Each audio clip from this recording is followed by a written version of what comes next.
நண்பர்களுக்கு வணக்கம். நான் இந்த ஒரு வாரத்துக்குள்ள 2 வீடியோ போட்டிருந்தேன்.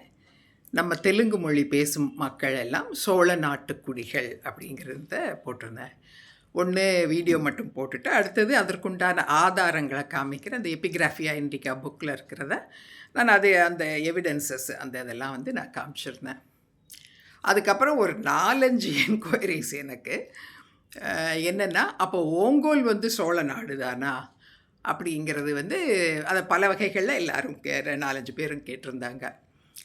சரி, அவங்க எதுக்காக கேட்குறாங்கன்னு தெரியுது. நம்ம கலைஞர்னுடைய ஊர். அவர் கலைஞரை தமிழ் மண்ணுக்கு சொந்தமில்லாதவர், தமிழ்நாட்டுக்காரர் இல்ல, அவரு ஆந்திரர் அப்படிங்கிற மாதிரி சொல்றதுனால, இத தெளிவுபடுத்திக்கிறதுக்காக இவங்க கேட்குறாங்கன்றது தெரியுது. சரி, எனக்கு ஃபோன் நம்பர் கிடைச்சவங்க என்கிட்ட இத கேட்குறாங்க.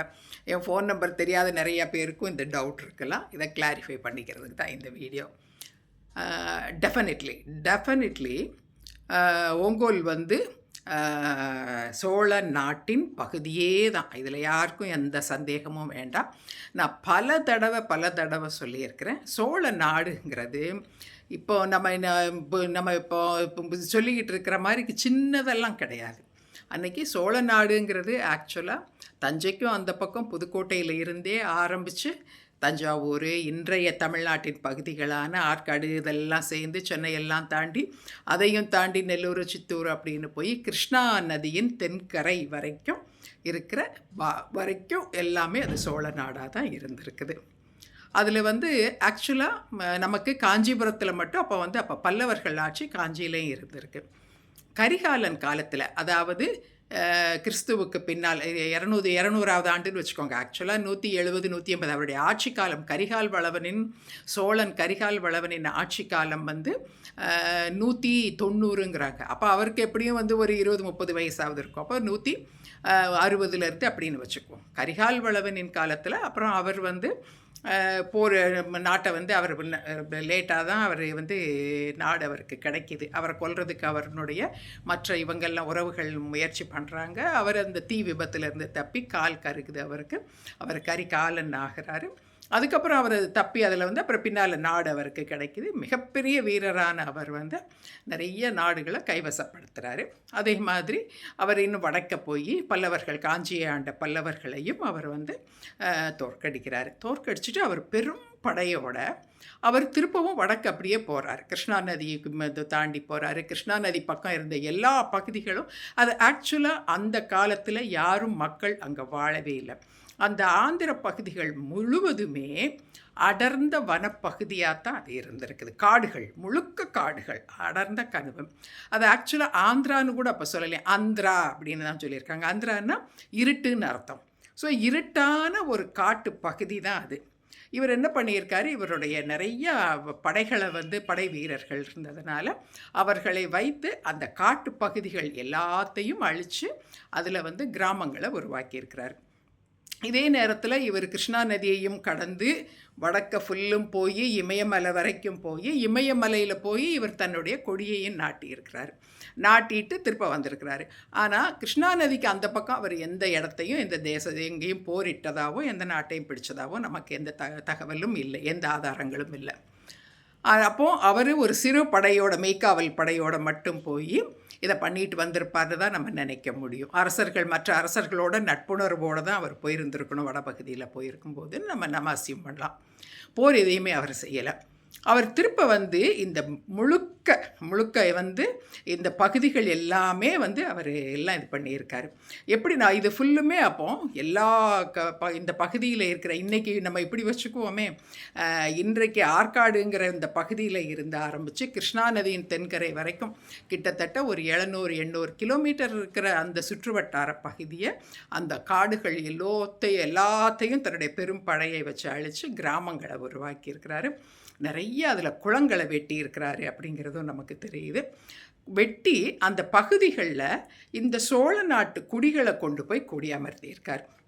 அது மட்டும் இல்லாமல் திருப்ப வடபகுதியில் இருந்து ஏராளமான பிராமணர்களை கொண்டு அங்கே குடியமர்த்தியிருக்கார். சரி, சோழர் வந்து அப்போ நிறைய கிராமங்களை உருவாக்கி பிராமணர்களுக்கு கொடுத்துருக்காரு தான். இதுக்கு வேணால் உட்காந்து திட்டுங்க. சோழர்கள் வந்து பிராமணர்களுக்கு யார் எது செய்தாலும் நீங்கள் திட்டுவீங்கன்னு எல்லாரும் தெரியும். பட் அதுதான் உண்மை. அதை நம்ம மறைக்க முடியாது. நிறைய பிராமணர்களை கொண்டு வந்து அங்கே குடியமர்த்தி இருக்கிறாரு. சோழ நாட்டு குடிகளையும் கொண்டு வந்து அந்த பகுதியில் நிறைய அவர் குடியமர்த்தி இருக்கார். இது மட்டும் இல்லாமல் இவருடைய நேரடி வாரிசுகள்னு சொன்னால் நலங்கிள்ளி நெடுங்கிள்ளிங்கிறவர் தான். இந்த நேரடி வாரிசுகள் அல்லாத பிற வாரிசுகள் இருப்பாங்களே, இவருக்கு நிறைய மனைவிகள், நிறைய பிள்ளைகள் வாரிசுகள். அந்த இளவரசர்கள் எல்லாரையும் கொண்டு வந்து அங்கே குடியமர்த்துறார். அந்த குடியமரத்தில் அந்த நாட்டை வந்து அவங்களுக்கு வந்து பிரித்து கொடுத்து அவங்கள ஆட்சி செய்கிறதுக்கு அவங்க கையில் கொடுக்குறாரு. இவங்க தான் பிற்காலத்தில் வந்து இந்த தெலுங்கு சோழர்கள் இல்லாட்டி ரேனாட்டி சோழர்கள் அப்படின்னு சொல்லப்படுறாங்க. அப்போ நமக்கு இந்த ரேனாட்டி சோழர்களின் எல்லை பகுதிகளை நம்ம பார்க்கும்போது நமக்கு அப்போ தெரியுது. இப்போ சென்னையில் ஒரு ரேனாட்டி சோழரான பொத்தப்பிங்கிறவர், பொத்தப்பி ஸ்ரீகந்தராஜன்றவர் திருவொற்றியூரை தலைநகராக கொண்டு ஆண்டவர்னு தெரியுது. திருவொற்றியூருங்கிறது இன்றைக்கி சென்னையில் இருக்கிற திருவொற்றியூர். அப்போ அது ஒற்றியூராக இருந்திருக்கு. அப்போது இந்த பகுதிகளில் இருந்து இவங்க ஆரம்பிக்கிறாங்க. இதுக்கும் இந்த பக்கமும் இருந்திருக்கலாம். பட் கண்டிப்பாக சென்னைங்கிற பகுதியில் ரேநாடாக தான் இருந்திருக்குங்கிறது நமக்கு தெரியுது, தெலுங்கர்கள் நாடா. அப்போ இந்த ரேனாட்டி சோழர்கள் இங்கேருந்து இருக்கிறாங்க. அப்புறம் இங்கே பொத்தப்பி சோழர் இருந்திருக்கிறாரு. அதுக்கு அந்த பக்கம் வந்து நெல்லூர் சோழர் நிறைய, அப்புறம் வந்து வேலநாட்டி சோழர், கோனிதேனா சோழர்கள், இவங்க எல்லாருமே வந்து ரேனாட்டி, அது தெலுங்கு சோழர்கள் அப்படின்னு சொல்லப்படுறவங்க தான். குண்டூர் சோழர்கள் எல்லாம் இருக்காங்க. இந்த குண்டூர் பகுதி தான் இப்போ நம்ம வந்து நீங்கள் கேட்குற கேள்விக்கான பதில். இந்த குண்டூருங்கிற இன்றைக்கி சொல்கிற இந்த பகுதியில் தான் அந்த குண்டூர் சோழர்கள் ஆண்ட பகுதியில் இந்த குண்டூர், பிரகாசம் மாவட்டம், இந்த ஓங்கோல் இதெல்லாம் வந்து வருது. இது இப்போ நம்ம சென்னையிலேருந்து பார்த்தோன்னா கிட்டத்தட்ட 300 கிலோமீட்டர் 350 கிலோமீட்டருக்கு உள்ள இந்த ஏரியா இருக்கும். ஆனால் சென்னையில் இருந்து 600 கிலோமீட்டர் வரைக்குமே அன்றைக்கி வந்து சோழர்களுடைய ராஜ்யமாக தான் இருக்குது. அப்போ சோழ ராஜ்யத்தினுடைய ஆல்மோஸ்ட் சென்டர் பார்ட்டில் தான் இந்த ஓங்கோல் இருந்திருக்குது. இந்த குண்டூர் சோழர்கள் ஆண்ட பகுதி, கரிகால் வளவனுடைய வாரிசுகளான ரேனாட்டி சோழர்கள், குண்டூர் சோழர்கள் ஆண்ட பகுதி. அது ஒரு காலத்தில் கம்மநாடுன்னு கூட சொல்லப்பட்டிருக்கு. அந்த இது கம்மநாடு இதே மாதிரி குண்டூர், அந்த குண்டூரை சென்டராக வச்சு குண்டூர், பிரகாசம், அந்த ஓங்கோல், கிருஷ்ணா மாவட்டத்தின் பகுதிகள் இதையெல்லாம் சேர்த்து கம்மநாடுங்கிற பகுதி இருந்ததேங்க நம்ம பார்க்குறோம். இதுக்குள்ளே தான் ஓங்கோல் இருந்திருக்கு. அப்போ சோழ நாட்டில் வந்து இந்த சோழ நாட்டு கரிகால் சோழன் உருவாக்கிய இந்த சோழ நாடு பின்னாளையில் கரிகால் சோழன் தமிழ் தான் பேசியிருக்கிறார். எப்போது 200ன்னு வச்சுக்கோங்க, 200வது ஆண்டில் வந்து அவர் இப்போ தமிழ் தான் பேசியிருக்கிறார். ஆனால் 430வது வருடத்திலேயே அங்கே இருந்த மக்கள் தெலுங்கு பேசியிருக்கிறாங்க அப்படின்னு, அந்த அரசர்களும் தெலுங்கு பேசியிருக்காங்கன்னு நிறைய தெலுங்கு கல்வெட்டுக்கள் இருக்குது.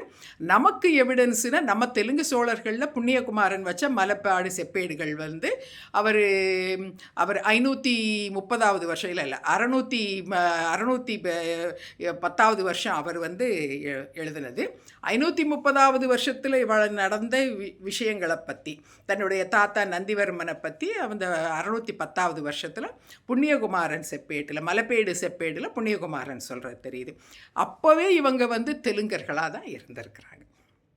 அதனால் நமக்கு ரொம்ப நல்லாவே தெரியுது, தெலுங்கர்கள் வந்து தமிழில் பேசிக்கிட்டு இருந்த அதே கரிகால் வளவனின் வாரிசுகள் தெலுங்கு மொழியை வந்து தமிழை வந்து வளப்படுத்தி தெலுங்காக பேச ஆரம்பிச்சிட்டாங்க அப்படிங்கிறது நமக்கு தெரியுது. அந்த பகுதியில் தான் இந்த ஓங்கோல் இருக்குது.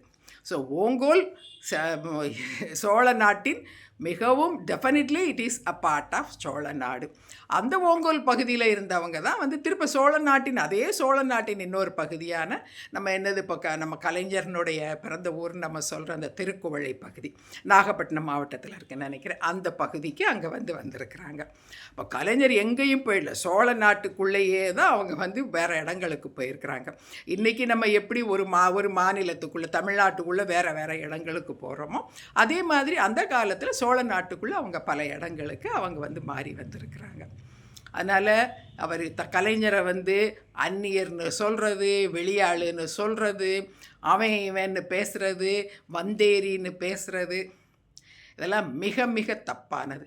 எவ்வளவோ நம்ம கேட்குறோம். அவர் நின்ன நிழல் மண்ணை தொடுறதுக்கு கூட யோகியதை இல்லாதவங்கெல்லாம் என்னென்னமோ பேசுகிறதையெல்லாம் நம்ம கேட்குறோம்.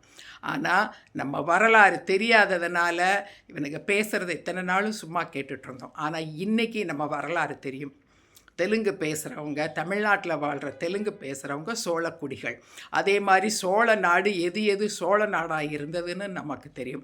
நம்ம சோழ நாட்டுக்கு உள்ளேயே தான் நம்ம வாழ்ந்திருக்கோம். இன்றைக்கி அதே சோழ நாட்டுக்குள்ளே தான் நம்ம இருக்கிறோம். வேறு வேறு பகுதிகளில் இருந்திருக்கிறோம், அவ்வளோதான். ஆனால் நம்ம எல்லோரும் நம் மண்ணில் தான் நம்ம வாழ்ந்துட்டுருக்குறோம். நம்ம இந்த மண்ணின் மக்கள், இதே சோழ நாட்டு மண்ணின் மக்கள் நம்ம.